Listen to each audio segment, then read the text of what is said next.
Hey everyone, my name's Nicola. Hope you've all had a nice week and it's time to read.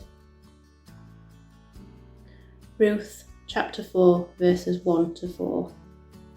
Boaz marries Ruth. Meanwhile, Boaz went up to the town gate and sat down there. Just as the guardian redeemer he had mentioned came along, Boaz said, "Come over here, my friend, and sit down." So he went over and sat down. Boaz took 10 of the elders of the town, and he said, "Sit here," and they did so. Then he said to the guardian redeemer, "Naomi, who has come back from Moab, is selling the piece of land that belonged to our relative Elimelech. I thought I should bring the matter to your attention and suggest that you buy it in the presence of these seated here and in the presence of the elders of my people. If you will redeem it, do so. But if you will not, tell me, so that I will know. For no one has the right to do it except you, and I am next in line. I will redeem it," he said. So the title in the book on the 19th of December is Signed, Sealed, Delivered. Love Reconsidered.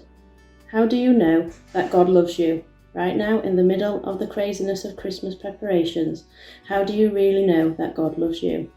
How we answer that question will depend on how we understand love.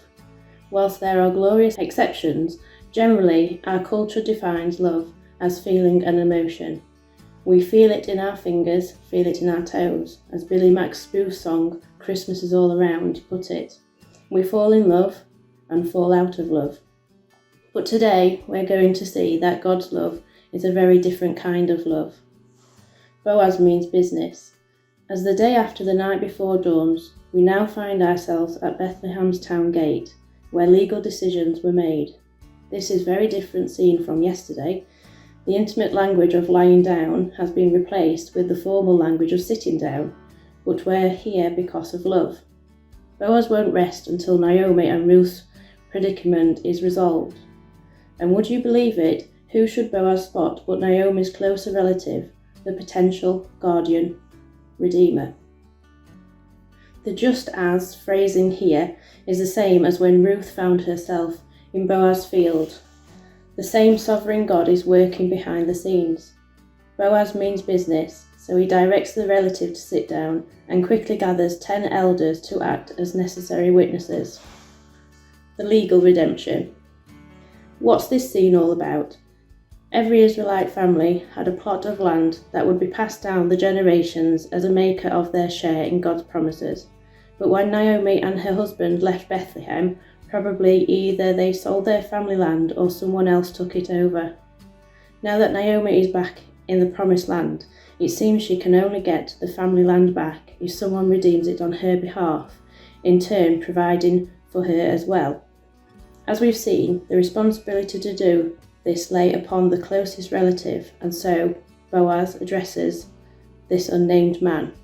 "If you will redeem it, do so." Mr. Right. Not for the first time in Ruth, we hold our breath, but then the man speaks, "I will redeem it." On paper, it probably seemed a good deal. Naomi's land would generate extra income, most likely more than covering the cost of looking after an aging woman.